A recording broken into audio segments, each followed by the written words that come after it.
All right, ready? We're starting up. Well, I need you. Find your center, bro. Pull it together. I'm in mommy Milky's mode right now. No coming back for a little while. All right, we're gonna start in 3, 2, 1. Welcome everybody to Tabletop Trainwreck. This is Liam. This is Bill. Yes, this is fertile land. We will thrive. We will rule over all this land, and we will call it this land. And my axe. Curse your sudden yet inevitable betrayal. Yes, we're talking about. Are you betrayal. seriously doing the whole fucking Firefly thing? Yeah, I was indeed. You're a goblin. He was building it up to the betrayal line. Anyway, get this it? is K. Get it? So do you get? Hold on, we fucking get it. God damn! No, I'm asking the fucking audience. They can't answer you. They can answer the question. Do you get it? All right. Anyway, so You do not get it. this is episode 2 of Tabletop Terror, where we're going to be talking about some spooky topics for Halloween special. We are. Last week we talked about cock. Yeah. Talking a little bit about cock. Today we're talking about a board game called Betrayal at the House on the Hill. Indeed. Okay, take it away. What the heck is What a is the betrayal at hell? How do you play? What the fuck is How it? much is it? Give it to me. I don't know how Daddy. much exactly. Harder. It costs. Harder. Anyway, Harder, go ahead, faster. Kay. I'm not sure what level the other two are operating at I'm the at least moment. 0.01. I'm at So- like 50. So Betrayal at the House on the Hill is a horror-themed cooperative exploration game with a defector. It centers around exploration and problem-solving, essentially. It's for up to 6 players, and I don't think it should ever take more than an hour to play, maybe a little bit more if for some reason you're just taking longer. But that's what you can expect. An important thing to know is, even though it sort of feels like one because there's a defector, it's not a deception game. These guys covered deception games earlier on in the season. Hell yeah, fuck you. Yeah, specifically Liam had the opportunity to complain about me very loudly and very often. I take that chance as often as I can get it. It's true. It's not a deception game because the defector finds out that they are betraying the group halfway through the game, at the same time that everyone else does. So that means it's a different kind of paranoia that you're suffering from. It's not like Secret Hitler, where you're trying to figure out who is secretly going to betray you. It's more like you're suspicious of the act of cooperation. Because until the defector shows up, it is a completely cooperative game. But any help that you give a person to get good items or overcome obstacles could ultimately help them if they turn out to be the traitor. And on the other hand, if they aren't the traitor, you want them to be in peak shape so they can help you. And above all, you want to make sure you are well equipped to either fight the traitor or become the traitor. That's why I never give anyone shit in that game. If I get it, it's mine. Fucking It's mo true. money. No money, no problems. Exactly. Yes, indeed. It does have some potential for role-playing within it. It's really up to you how much you want there to be. There's 12 potential characters that you can play, and they're all basic archetypes that you can build on. There's a priest, an inquisitive kid, a jock, preppy person, etc. Yeah, the whole kind of theme of the game is centered around, like, I guess, like pulp horror. It's meant to be reminiscent of a B horror movie more than anything else. You know, the low budget scares. Although it doesn't always quite fit that theme, which we'll talk about. The characters do have actual backstories in the rulebook, but I've played this game at least 12 times, and I have never once looked at those. I have the game and I didn't know there were backstories in the rulebook. Oh yeah, they're all the characters are actually interconnected. Like the priest is teaching one of them at Sunday school, and the professor has been helping one of them with like their bug collection or something. Things like that. So weird. That's there. I've never used it, and it's still possible to RP them because they are such basic character archetypes without doing that. So there's potential for role-playing, and there's potential for no role-playing. It's really up to the players how much they want to do it. Personally, I always play Professor Longfellow, and I get a British accent going while I'm doing I've never roleplayed in this game, but my fucking jam is the priest. Yes. That's mad sanity for Father days. Reinhardt. My boy, Darren the Flash Williams. Far better than Darren the Flash Williams is Ox Bellows. Nah, man. Darren beats Ox any day of the fucking I week. don't know. You know what? How about they challenge to a race and Darren's gonna win? If they do arm wrestling, then Ox obviously wins. Nah, because Darren can raise his fucking strength to Ox's. Yeah. So these characters are a basic tenet of the game, and they are the things that you use to explore the really great and original mechanics that Betrayal has. That's one of the reasons that makes it a compelling game, is that the mechanics are really not like anything else that you get. Yeah, because a lot of games usually have a very defined good guy and bad guy. Sometimes the bad guys are hidden, but you have a vague idea that they're there. With something like this, though, no one knows they're the bad guy until it happens. Yeah, and even then, you don't know what kind of bad guy they will be. And you also don't know what your situation is going to be when the bad guy inevitably shows up. Yeah, this game, one of the big draws of this game is it has tremendous replay value. You could play this game over and over and over again, and it would never be the same way twice. And there are two main pillars that appeal rests on. The first one is exploration. Now, Liam, you want to get into how you explore in Betrayal? So, at the beginning of the game, there are you have like a pile of room tokens, and you They're have like a little tiles. Yeah, and you have a little like stretch of you have like one long tile, I guess you could call it, that has a bunch of open doorways. Essentially, they're marked by like a yellow thing on it, and you can move through those doorways. And when you do, you pull off the tile card that corresponds to the proper level of the house that you're on. So if you're on the ground floor, you take the first tile that has like a ground floor on it. If you're on the upper floor, you take first tile that says upper floor. If you're in the basement, you take the first tile that says basement.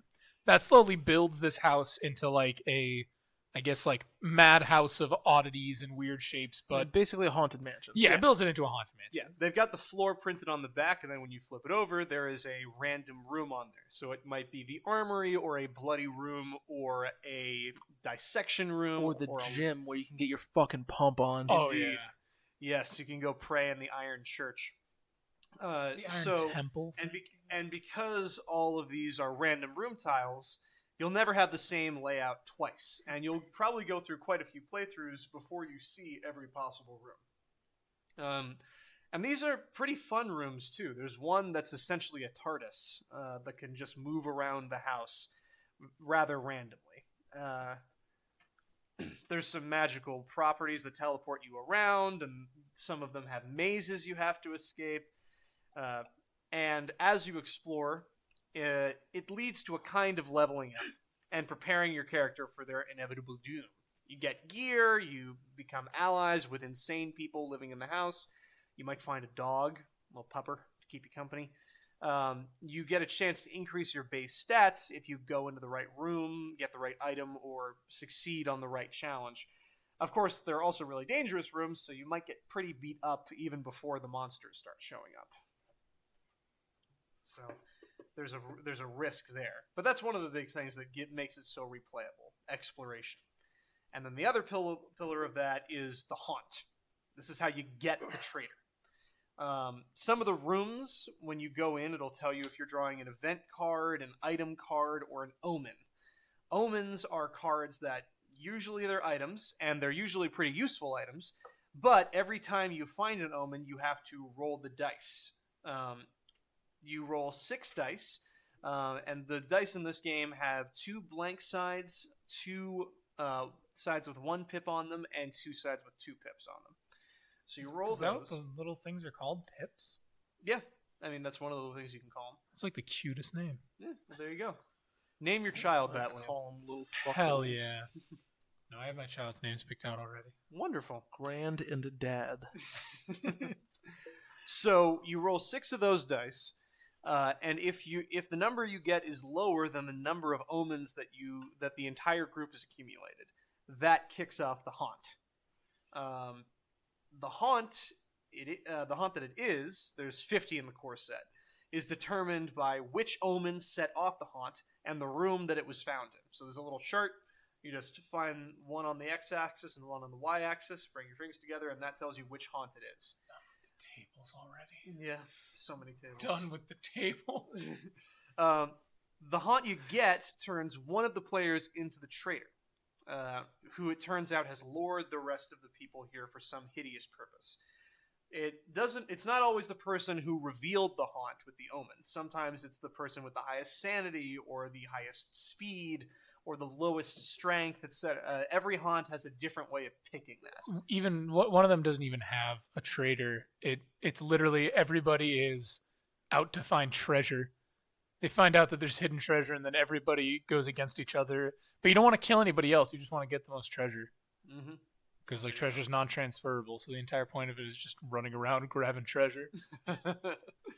So whoever it turns out is the traitor, they leave the room with the traitor's tome, and that explains to them what their win conditions are and what new powers they might have. So they might be leading an army of demons. They might be cursed in some way, trying to transfer that over to people. There might be hell goats. It's hard to know. And the other players are left with a survival guide, and they're told what the win conditions are, which creates an interesting dynamic where sometimes neither side knows exactly what the other one is trying to do. And that seems like a great advantage where you'll be in a good position to keep everything a secret. But then you have to struggle to plan with your friends right in front of the traitor after they come back and you resume the game. We usually recommend each party going out of the room and kind of waiting until both parties say they're clear, so you can formulate some sort of strategy before everybody knows what's happening. Yeah, but it's hard to keep up that strategy without ever talking about it. Yeah, is the thing. So that's basically how that all works. And those I think those are the most important mechanics. And it didn't take me very long to explain all of that, which is nice. And that's kind of a nod to the fact that this is not really a difficult game to teach. It's got some great systems within it, but it's not difficult for people to understand, I don't think. You're not gonna, and because it is a horror game, you're not going to get the same raised eyebrows that you might get with Twilight Imperium, because horror, and especially like bad horror, is something that a lot of people are familiar with. And so non-gamers might be more open to trying something like this out, I think. What's Twilight Imperium? Is that a Warhammer thing? No, Twilight Imperium is kind of this famously complex sci-fi board game. And from what I hear, it's very fun, but it takes a while to figure everything out. So just blasting. Next episode is what I'm hearing? Yeah. Just blast out a game of Gloomhaven and Twilight Imperium with the boys, and then you're all set. Like, you're fine. There you go. I think the rule book for Twilight Imperium is quite long. So we could just read that as a service to everybody and try to understand what to do. Yeah. So, Will, I know that you haven't played this game too often, but can you give us your thoughts on what you liked and what you didn't like about it?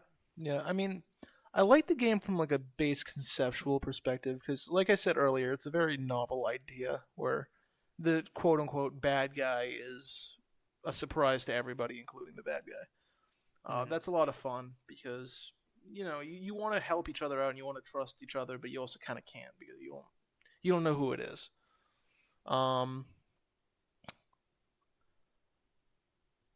I've only played the game like 1.5 times. The first time, I think we lost the game. I don't remember it that well, but like we were playing. I believe I was the priest, and we died because the traitor summoned a bunch of demons and killed us all. So that was rough. It's usually pretty tough. The second time we played, we like tried to play, and I was the traitor. I was like a mummy. Or I was helping the mummy. I was the mummy's wife. Or something. I don't... Again, it's been a while. But we also kind of got... Like, everyone there got blasted out of their minds on rum. Oh, yeah, right. So that didn't really pan out. I'm going to call it a win, though. Anything about the game that you didn't like or wished was different? Occasionally, it can get to the point where, like, when the traitor is revealed, the rest of the players are in such a nasty position that they really don't have any hope of getting back into it. Mm-hmm. Yeah, you definitely have to be cautious. Yeah. Mm-hmm. That I would say that's one of my few, I would say, criticisms with this game is that at times the traitor can like be really stacked. And like I will say it's not like every haunt is created equal, especially depending because like some of them require you to have explored a lot and therefore you'd have a lot of room to do things. And then like in that moment though you don't have a lot of room because you may have set the haunt off on like the third omen without exploring that much. Yeah. So it is easy for the haunter to like sometimes steamroll. But that being said, there are some haunts that do better with smaller spaces, but then the explorers, like you guys didn't set off the haunt until maybe like the 6th omen. And so that's way deeper into the game. And that makes it like a lot easier for the non-haunt, for the hauntees to kind of win on their side. So like certain haunts required, I would maybe not required, but are best at different sizes. And so because of that, it's easy for things to be kind of flip-flopped. Mm-hmm. Yeah. I think an important thing to talk about the game is kind of its flavor and the feeling of the game, because it is very intimately tied to this horror tone.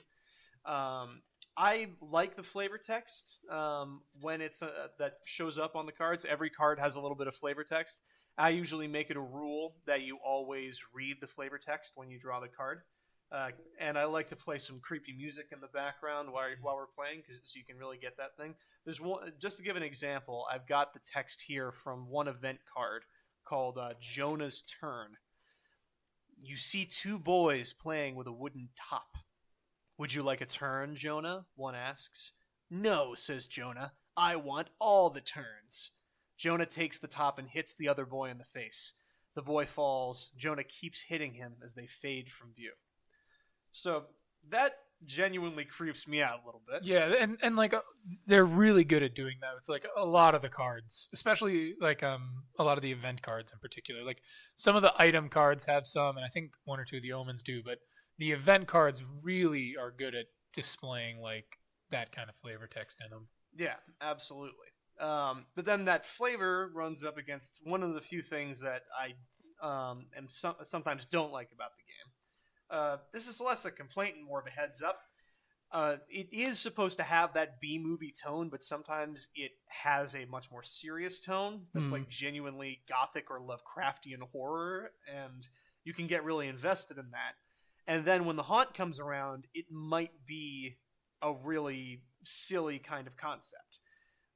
It's kind of jarring to go from that description of Jonah's turn and the horror of what children can do to each other, and then suddenly in the third act, there are bug-eyed aliens or evil cowboy ghosts that are wandering around the house trying to kill you. So it's more just being aware of the tone of the game that I think is the important part. Because it can be, I don't know, quite not what you quite expect so far. Sometimes.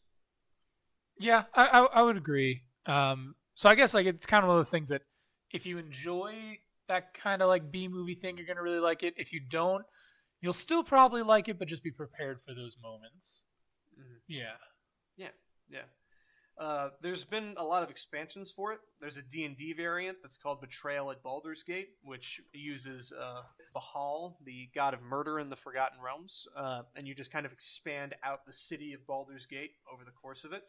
And there's a lot of extra haunts that have been written by nerds, both famous and not. It's kind of a rite of passage if you're a well-known nerd and you do writing, that you'll eventually write a haunting for Betrayal in the House on the Hill, and that'll get worked in one of the expansions. So the game could end in potentially hundreds of different ways if you get all of the expansions and you just keep playing. I think you would probably get tired of the mechanics before you ran out of hauntings. That is, I guess we'll get that. I'll talk about that when we get to like kind of the dislikes. Oh, we're in the middle of it. Yeah. Oh, okay. Also, one thing I do kind of dislike is that like it's not the type of game that personally, for me at least, I can play like a bunch of games in a row. because like usually after the first one or two, it kind of becomes monotonous. Like if you're playing it in a row, like if you break it up, like in it's not like it's like an everyday occurrence. You're not playing it every day. You play at different times. Because like when I was still living at college, like and like had roommates and shit, we played it literally every day, so it kind of became boring to me. So like I would say like if you split it up, you'll keep that novelty of it, and that's kind of one issue I have with it. I know we were just talking about how much replayability it is, and it does have that replayability, and like it's not like I ever did play the same things twice. It's just that you kind of get used to the same events and the same omens and the same items, so it's not. I don't know where I'm going with this, but I don't know. That's one thing I just like about it.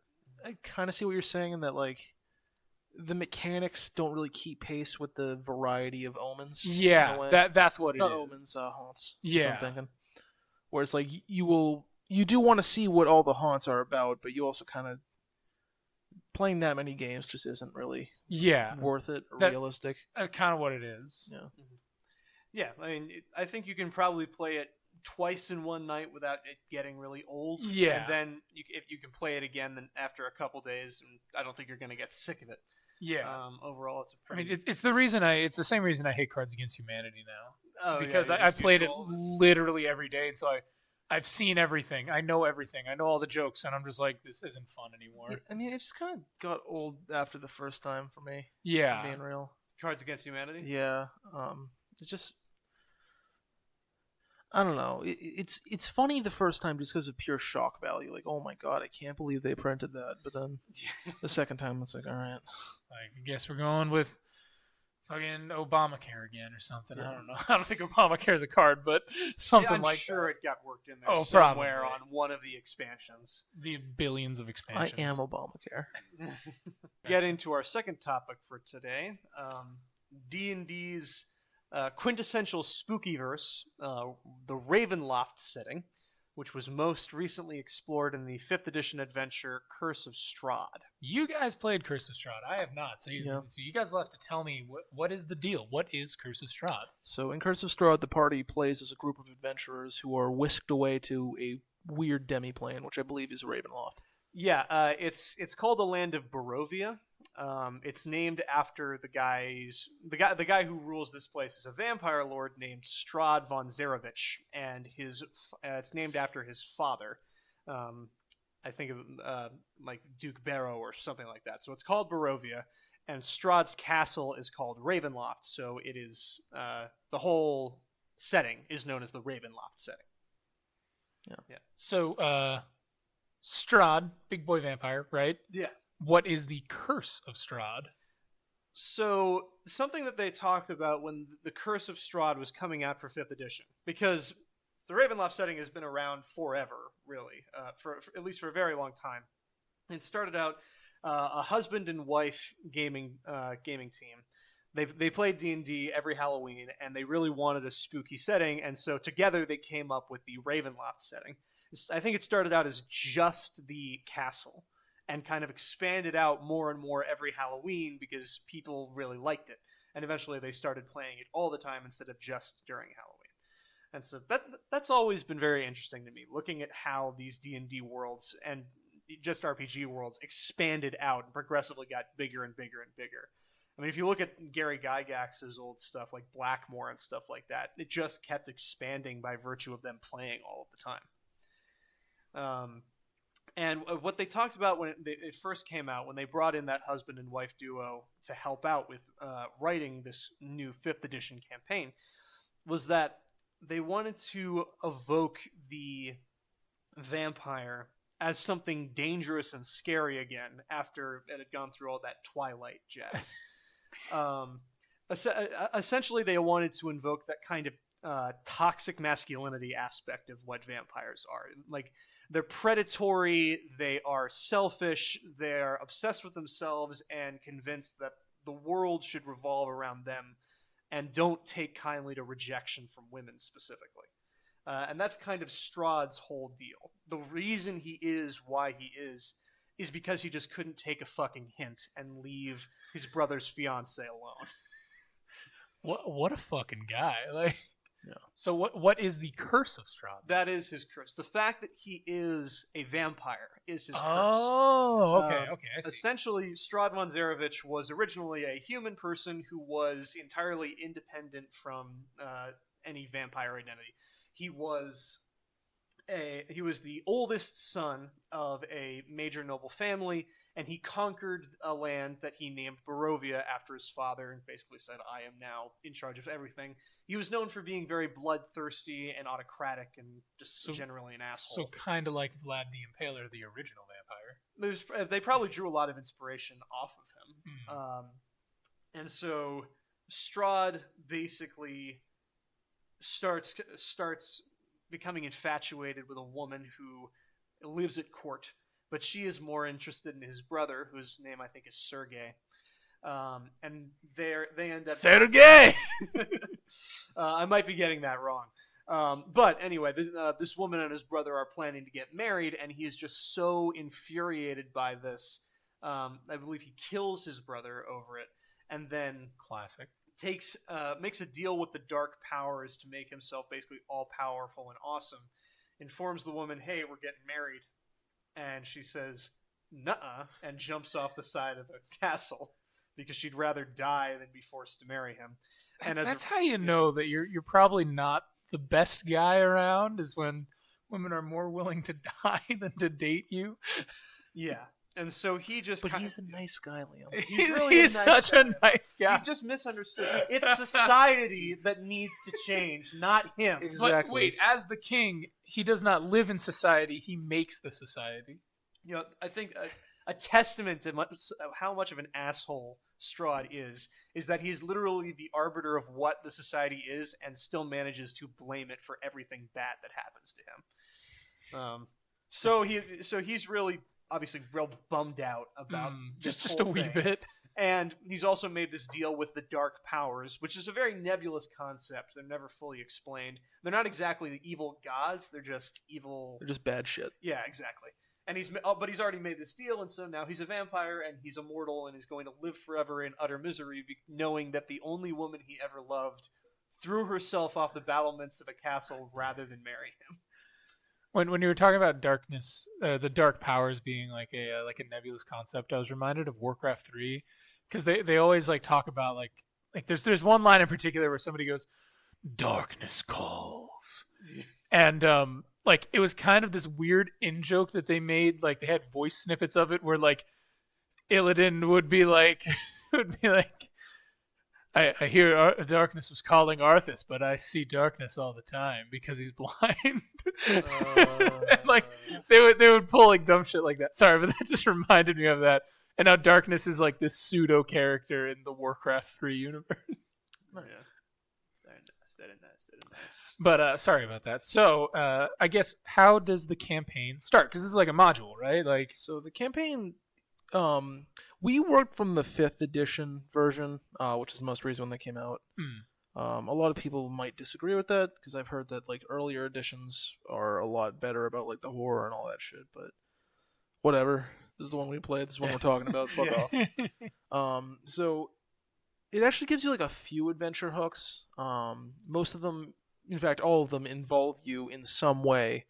Either being enticed or being tricked into wandering into Barovia. Yeah, because Barovia is actually a different dimension. It's not just a place in the Forgotten Realms. It exists between worlds. Essentially, when Strahd made that deal with the Dark Powers, he also gave up his kingdom to them. So now he's just ruling over this place that's been... it lives in the ethereal plane. So it's surrounded by mist at all times. There's no sunlight, and it is divorced from the regular world. And the only people who can travel between it freely are the Vishtani, who are a group of people that Strahd really likes because they have a kind of adventurous temperament, and he likes that they travel with such freedom when he's always been tied down. In the origins of this, they were pretty offensive caricatures of Romani people, and they're doing their best to move away from that now. So, like, this probably is wrong, but, like, Strahd's kind of hot. Like... No, he is. Like, he's meant to be super attractive, and he's meant to be kind of enticing, yeah. I mean, like, I'm just looking at that picture of him. He's got like the blood in his hand and like a car, and it's like, I don't know, it's getting a little steamy in here. It's some great artwork. Chris Strahd has good artwork. Why am I pee hard though? D&D 5th edition has actually just generally had some really great artwork. I do like that. It had some hideous artwork too. It had some bad stuff, but overall they do a really good job. Yeah. But yeah, like Will was saying, there's a few lead-ins. A lot of modules are doing that for Call of Cthulhu and Dungeons and Dragons, and presumably other games. I mean, it's better that multiple way. adventure hooks. Yeah, it's better to have multiple adventure hooks because then it doesn't kind of, I guess, like pigeonhole everybody to do the same thing. Yeah. Like it's not the classic adventure hook, which don't get me wrong. Like if you play this, if you do the classic adventure hook, that's okay. But like the classic adventure hook of like, oh, you all are just in a bar. Yeah. And like you just happen to meet together. Yeah. So yeah, you want to keep talking about the potential lead-ins, Will? Yeah, I don't remember all of them, but most of them involve like someone saying go here, or you just end up going there, and while you're walking down a woodland trail at night, suddenly the fog creeps in. Mm-hmm. And when the fog dissipates, you find yourself in a place that's completely different from where you were before. And that's when you've entered Barovia. Yeah. Now here's the problem with Barovia. You're not allowed to leave. Yeah. So it's like, I'm going to go back out the door. Oh, the door is gone. Yeah. There's the entire plane of Barovia is surrounded by an endless blanket of mist. And if you wander around in the mist too far, you'll eventually just find yourself right back in the thick of it. That sucks. Yeah. In addition, people's very souls cannot leave Barovia. Oh. When you die, your soul just kind of hangs out in the mist and waits for a new body to be born in Barovia, and you inhabit that. Yeah. So it's just constant reincarnation. Yeah. So once the players, that's something the players don't know when they come in, typically, unless they've metagame. Yeah, we'll be dropping some spoilers for Curse of Strahd. It's a little late for that, but just be aware. We'll put it in the description. There's some spoilers. Whatever. But once you enter Barovia, you're never leaving ever. And you're constantly stuck in this cycle of reincarnation. Additionally, Barovia has a bit of a soul shortage. A lot of people born in Barovia don't have souls because there's such a limited number. And so a lot of NPCs are encouraged to be made as soulless. How does that... Because I'm thinking of like soulless... For instance, in Buffy, the Vampire Slayer, when you don't have a soul, you're just a sociopath, essentially. Like, no, they're basically just kind of like dull people. Like they're capable of feeling like fear and revulsion and like basically kind of think of how an animal acts but with intelligence. Yeah. So almost like they just like they don't have that like personality piece. Have you seen Darker Than Black, the anime Darker Than Black? I have not. Oh, okay, never mind then. Because there are things called dolls that essentially don't have souls in that. So it's like someone who spent a little too long in the Shadowfell. Remember when we talked about that a while back? Where the Shadowfell is a plane that really dulls your sensitivity, so you can't feel strongly about anything. Yeah. You can't be very happy or very sad. You can't hold motivation. That's typically what it is. So soulless people in Barovia just don't have the capacity to care about stuff that much. Okay. Yeah. So I guess what is like the I guess the ratio of soul to soulless? I think it's like 1 in 10 people have a soul or something. Yeah. Wow. Mostly shit. populated by a soulless. How does anything get done? That 1/10. Yeah. Just they fucking pound it out, bro. So every town's kind of like a fucked up shithole where if you like walk into someone's house, there's a non-zero chance it's going to be filled with zombies. Oh, good. And actually, this is part of Strahd's curse in a way, because this land that he rules over now only has only 10% of its citizens even give a shit about what happens, and the woman that he loves keeps being reborn in a new body, and she always looks the same when she's reborn. Ooh, that's not and the good mojo. He keeps trying to make things work with her, and it keeps not working. He's like that. Who's that one Chaos Primarch who keeps resurrecting his brother? Fulgrim. Fulgrim does that, yeah. Yeah, can you guys break that down for me? Because I don't fully remember. Okay, so Fulgrim had a brother, Ferrus Manus, who had Iron Hands, who led the Iron Hands. And they were best pals for a while, and then Fulgrim's like, I'm in chaos. And he's like, Ferrus Manus, my best friend in the world, be in chaos with me. And Ferrus Manus is like, no, you're a fuckwit. And so Fulgrim fucking decapitates his ass. Ferrus Manus dead as disco, and he's like, I just killed my best friend and my brother. And so he starts crying like a bitch and runs off to the warp. And he gets his good friend Fabius Bile to continue cloning his brother and bringing him back in the hopes that one of these clones will eventually see the light of chaos and join him. But they never do. Yeah, that's essentially Strahd's problem. Yeah. Oh boy. Yeah. So he's really not a happy camper. In fact, one of the potential hooks for the adventure is that the reason the characters have shown up here is because Strahd is seeking a successor. That's one of the interesting aspects of the campaign. Strahd knows that they're there immediately once they show up in Barovia. Huh. He knows that there are some adventurers there. And he knows that he won't ever be able to leave this realm or give up to the dark powers until someone takes his place as the new Lord of Barovia. And so there's some interesting role-playing stuff that can happen when Strahd is essentially stalking the party, feeling them out, seeing which one of them is the most like him, and trying to figure out who could potentially be his successor in all of this. Yeah. So I'm going to put a spoiler alert. So spoiler alert to the people who are asking about this.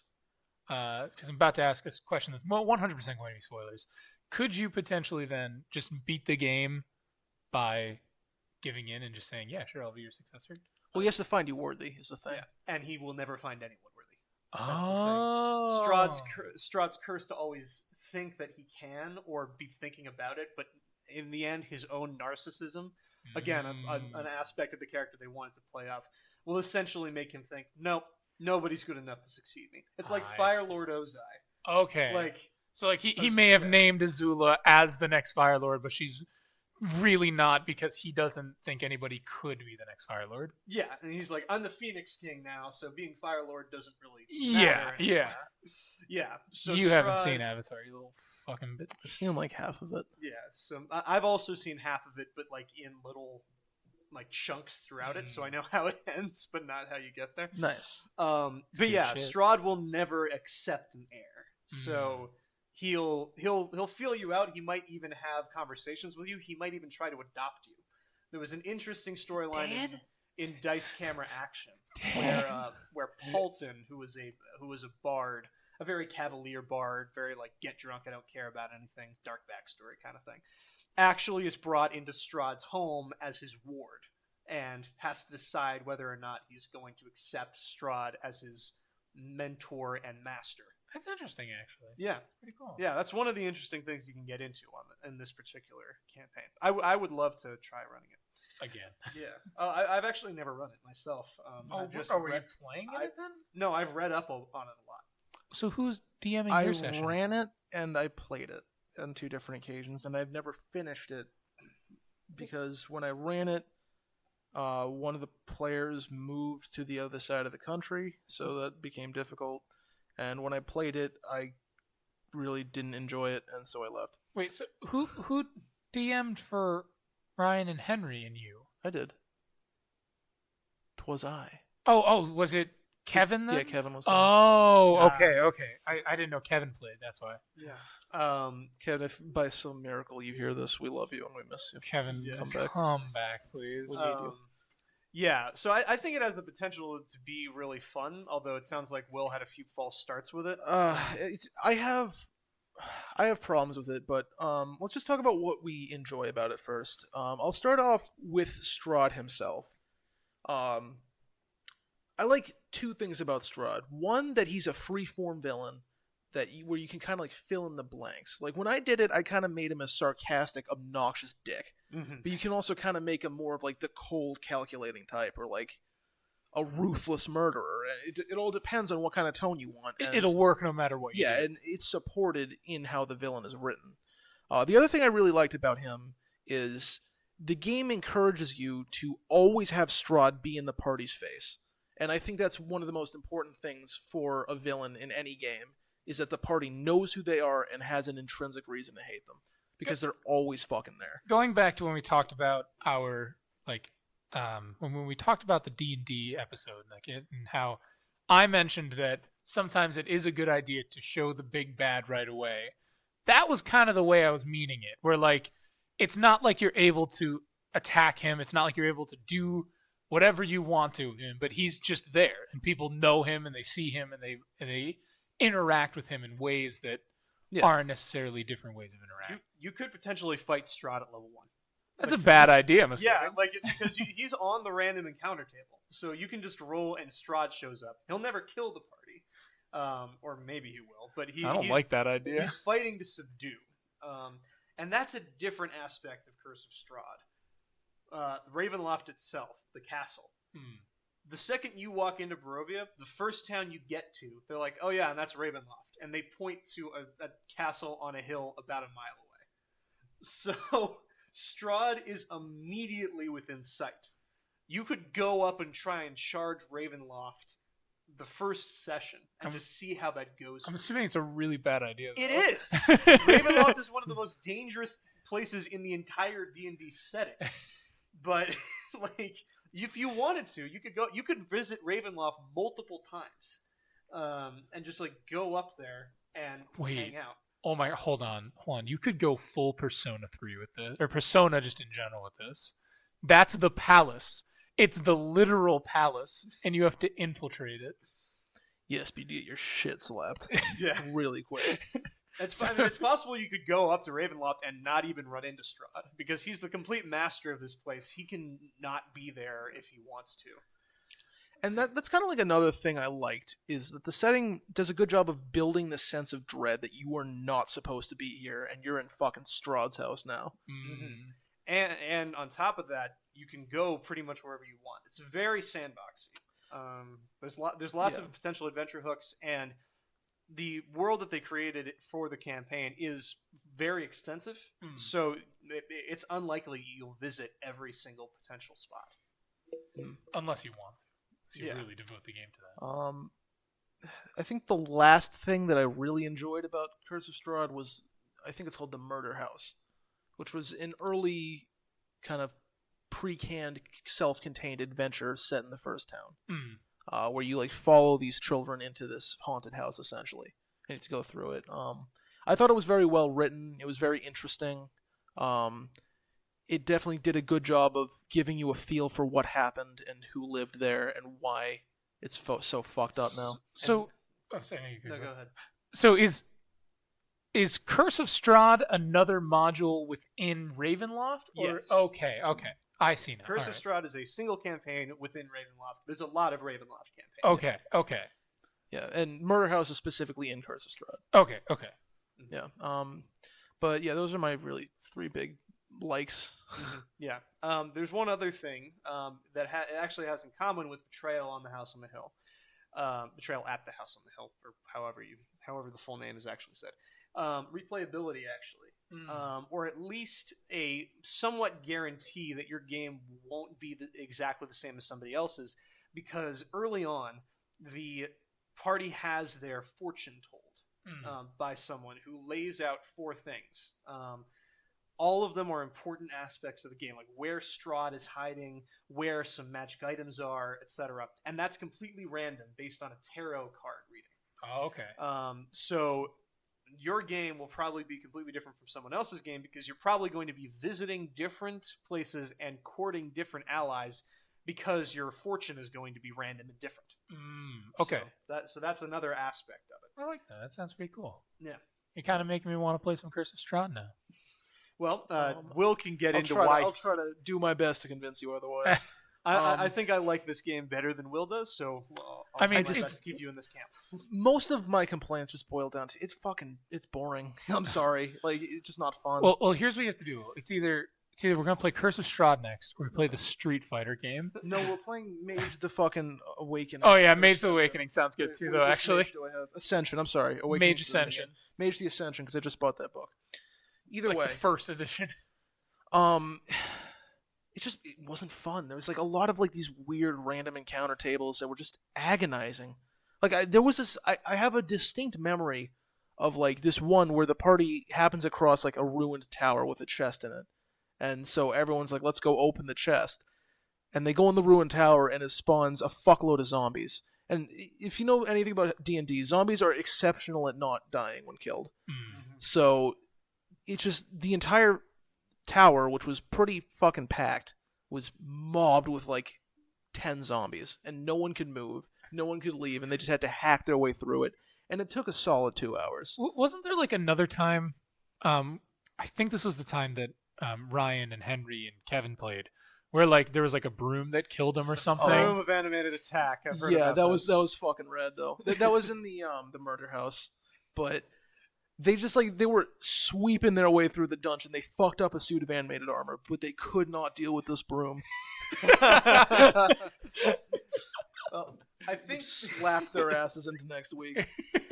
I think the point that Will made there speaks to something, which is I don't think that this is a campaign that you want for an early on DM or someone who has not learned a lot about improvising or adjusting the campaign to their party's needs. Because So basically, you just fucking suck. No. Well, I think Will was talking about a time where he played in it. That No, poured out his mind. I'm talking about two different things. With the whole DM, the whole like zombie tower situation, that was when I DM'd it, but I also kind of felt it on the other end when I played it. There's this like whole chase scene where we're being chased through the woods by dogs, and then like we met up in the first town, which I forget the name of. I don't really care to remember. And there was this whole plot with some uncle who died, and the burgomaster. I don't know why I got uncle from that. The burgomaster died, and his kids wanted to like bring his corpse somewhere or something. No. And like, I just didn't care about any of it. Like, they weren't interesting plot hooks to me. And it was also just like, it as a setting and as a module, it has the kind of DM versus the players vibe that I hate. Yeah, you especially don't like that. Yeah, and well, most of what I've said right now has been very subjective, and it's meant to be. This is why I don't like it. This is not why it's bad. So if I've described things to you that you think you and your group would love, if you kind of love being, I guess, the prey in this sort of situation, then, you know, Curse of Strahd is good for that, but I just don't, that's not fun for me. There definitely is that sense of hopelessness and always fighting against very difficult odds. The Dice Camera action crew, before that whole situation kind of imploded, they played through the whole thing, and I listened to it the whole way through. Mostly because they kept crossing over with Acquisitions Incorporated, and I wanted to know what the heck was going on, because I love Acquisitions Incorporated. Fair enough. But the entire time they were playing through, there were some real extreme problems. One of them actually got hanged, and they had to go through a huge process to try and resurrect him. And the entire time, it really felt like they were on the edge of their seat. It felt like being in a horror movie where your position is kind of hopeless. So it definitely has more of a uniformity of tone throughout the whole thing than a lot of other campaigns do. And that tone is hopeless horror. And if you're not on board for that kind of experience, it won't be fun. I agree.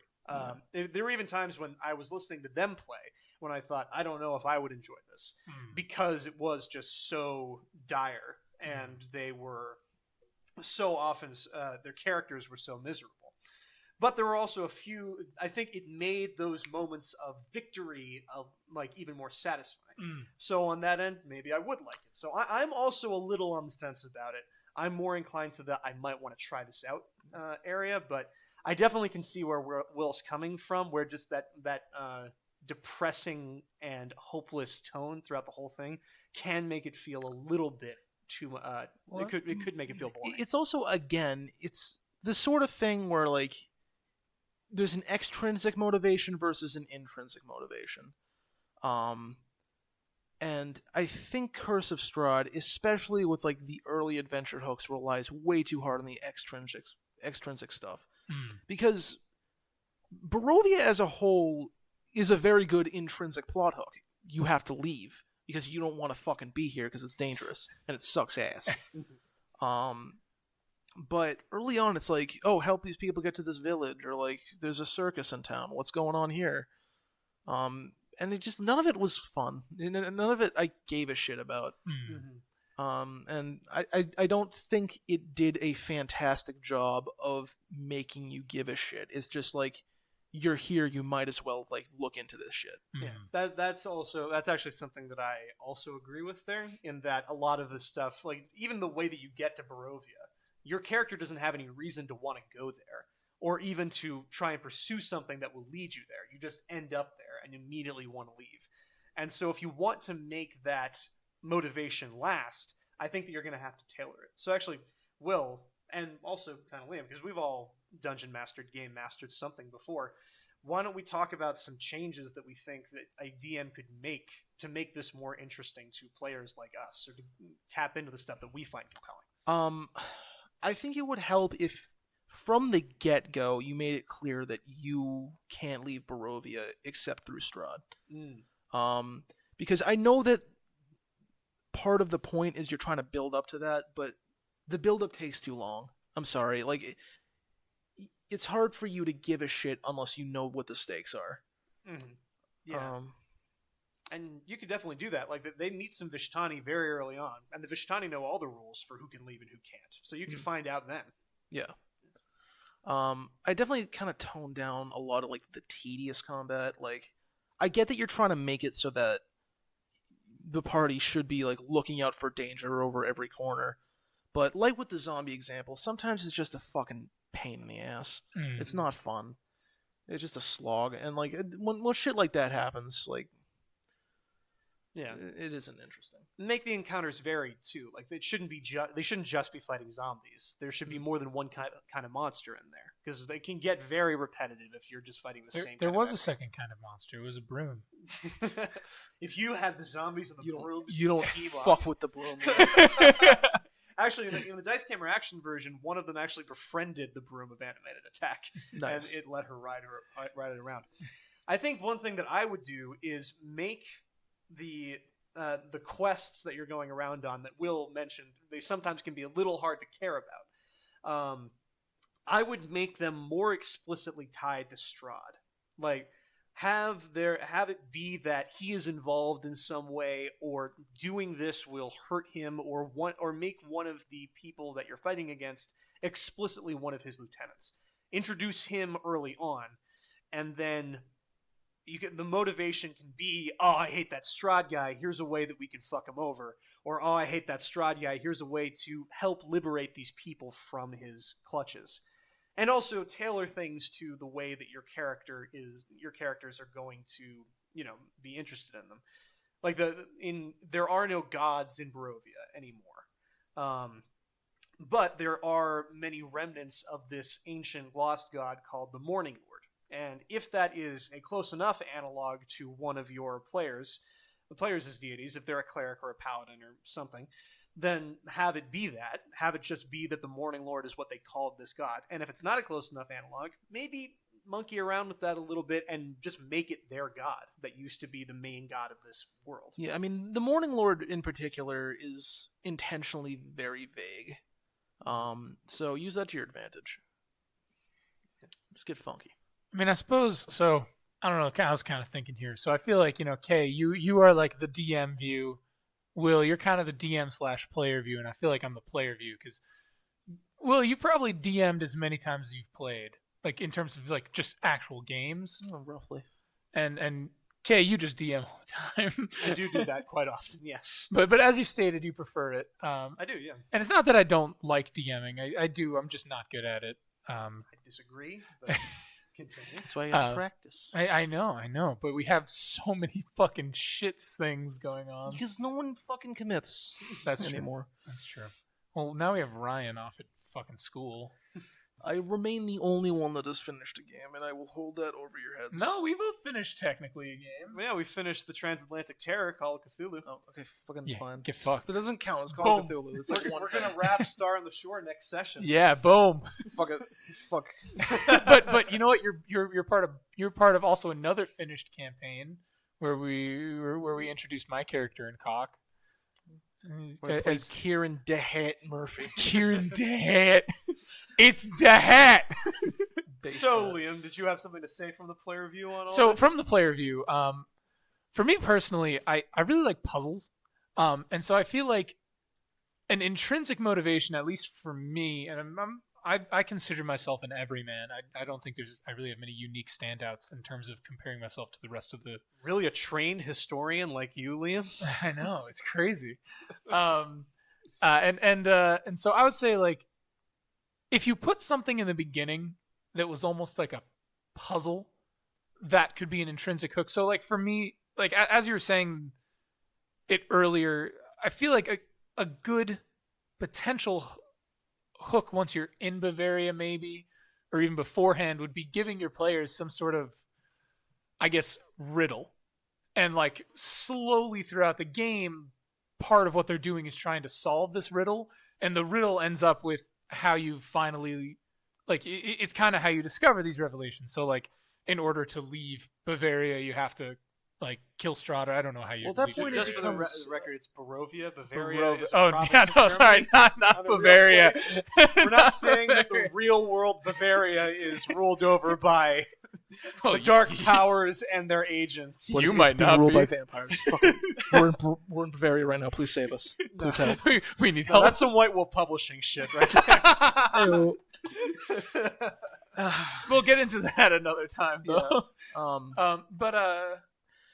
That it sounds like kind of a very different game than what Curse of Strahd is, and there's nothing wrong with that. It just it takes a turn from, like, kind of a horror, almost survival type game, and turns into more of, like, an investigation horror. Yeah, well, I guess it's because I mean, I still haven't really looked into Strahd that much. All my information from Strahd comes from you guys. So, like, I don't really know the feel of Strahd. Like, when I think of horror, a lot of what I think of is, like, H.P. Lovecraft kind of stuff and Call of Cthulhu. So, like, for my definition of horror, admittedly, is very different than a lot of people's. So that's just because that's horror I prefer.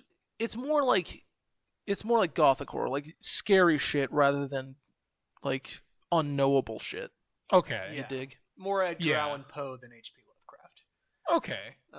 Yeah. Did they like each other? Were they around at the same time? They were not. No. That would have been weird. Poe was kind of one generation before H.P. Lovecraft, maybe two. He got high and died in the gutter. Nice. Yeah.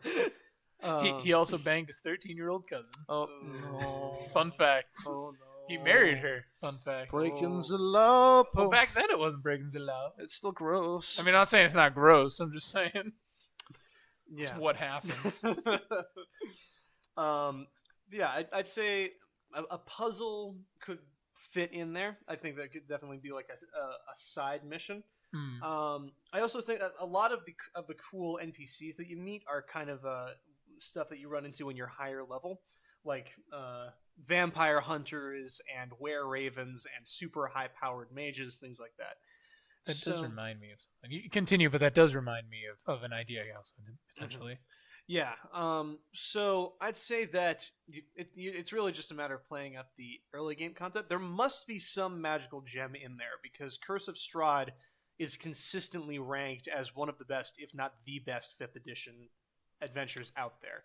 I'm not sure what people are tapping into that makes them love it so much, but every time I see a poll on Facebook, Curse of Strahd is right at the top. I think it's because, like, it's kind of the one D&D setting that's, like, gruesome and dark and, like, it like breaks the that. mold a little bit. And it's also kind of an easily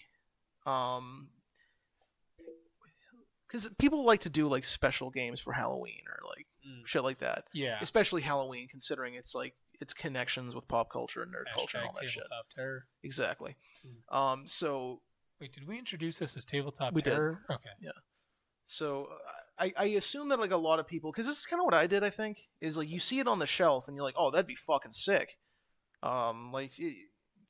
So I guess people just like it for that reason. And it's also just a significant departure from the usual D&D formula of fight the bad guy. Mm-hmm. Yeah, and I think there's some interesting stuff you can evoke if you're willing to tailor it a little bit. But I have not run it, so I can't speak with authority on exactly how to make it as fun as possible. Maybe I just never hit the fun parts, but I didn't have fun. Another idea I had for it to try to hook from a player's perspective is, like, doing more with the soulless, because it seems like the soulless people, you guys haven't really talked about them, so it seems like they kind of take a back seat. But that's the thing, is a character concept that revolves around being like dull. Uninteresting And dull, uninteresting, yeah. yeah. They're feel movie extras. But I feel like even in that, there's something you could do that's interesting. Maybe. I mean, again, I'm not a great DM. I don't pretend to be. So like, I might be just coming up with ideas, and other DMs out there might be like, "That's a terrible idea." I mean, you're But- right. All this is ultimately subjective, and like if no, it's going to depend on how well you can spin it. But you know, I think as presented, it's not my favorite, and that's also just kind of part of my own personal bias. I don't really like pre-canned adventures as much as homebrew shit. But Do you like pre-canned ass? that really added a great deal to this discussion. Well, actually, Liam, if I was in a game that you were DMing and you were DMing Curse of Strahd, I would want there to be something to do with the soulless, because that seems to be the thing that you're finding engaging and that you're finding compelling. And so I think you would build something interesting around that. So it really comes down to your DM should be emphasizing the stuff that they find interesting and compelling, because that's the stuff they're going to be enthusiastic about, and that's the stuff that they're going to be building off of and making it more complex than it's presented on the paper. Because like I feel like personally, like I'd kind of take the soulless. Again, this is from my amateur DM perspective, but I'd kind of take the soulless in not just these like dolls that don't do anything, but these dolls that do more than you might think on the surface. Like there's Strahd's like literal puppets. Like in a way, yeah. Like either they're Strahd's puppets or they themselves like. They are a key to doing something that you might not necessarily think of. Or maybe like a Matrix type deal where it's like Strahd can manifest himself as one of these puppets, like Mr. things Smith like can. that where like because I feel like the whole idea of like taking a person's soul and putting it into another body that's literally just there for the taking, like that seems like it could be really played up to me. Mm-hmm. One of the things that really defines the populace in Barovia is how much they hate Strahd. Like they know that he's out there sucking people's blood, and they know he's turning into a wolf and killing people, and they know that there's nothing they can do to defend against him. So they call him the Devil Strahd. And even the soulless know to hate him and fear him. Mm-hmm. So it could be compelling if one of these people that hates Strahd so much is suddenly under his control. That would be interesting. Like that's where I'd take it. Yeah. But the Dice Camera Action crew went through a lot of shit, and it was really depressing and sad. I guess that's what they found compelling and fun. I mean, at the end, they basically executed one of their closest allies because she was begging them to release her from her horrible imprisonment. So that was interesting. And one of them actually killed an innocent girl. Like, just to complete a blood ritual, he stabbed her through the heart, and he had to make the decision of whether or not to do that, and he decided to do it. Wowie. Don't like that guy at parties. But yeah, I guess that's all there really is to say about Strahd. And I think this is a decent enough two-parter. Yeah, I mean, we're at an hour 4. We're good. All right, yeah. Hell yeah. If you think you can make Curse of Strahd compelling, pick it up for a nice Halloween campaign start-off, and it will be a campaign start-off. Like, this campaign's meant to go until high level, so don't. If you want a one-off, pick up one of the older like first or second edition D&D, or even something modules. like Lost Mine of Phandelver for like a few levels. Yeah, just to kind of test the waters and see if your group is going to go the distance. Yeah, or you get that home pick run? up Betrayal for some fun Halloween time. I've actually got a Christmas Call of Cthulhu adventure planned for you guys later on. I love it. Yeah, so we'll get into that. It's come beginning Christmas time. to look a lot like Fishman. That's a real song. I'm very happy for you. Anyway, so yeah, this has been episode 2 of Tabletop Terror. I hope you enjoyed it. It was a little less focused than we initially thought because we didn't have enough content. So we had to add some new shit. But I think it turned out okay. Yeah, I think talking about Curse of Strahd was a good idea. Yeah, so next week we're going to be talking about the very real and very human horror that is White Wolf Publishing. Pulling the lid off. Yeah. And then the last week we'll talk We're about not something talking about that. we can't talk about on the air. Yeah. Cannot speak of it. But the hard times are coming around some more, so we hope you'll join us here again at Tabletop Trainwreck, available on Podbean.com, Spotify, Google, iTunes, and YouTube. If you would like to contact us, you can do so at tabletoptrainwreck@gmail.com. Did I miss any plugs? I don't think I I did. think you're good. All right, go fuck yourselves, everybody. I'm Bill. I'm Liam. And I'm Kay. Fuck it.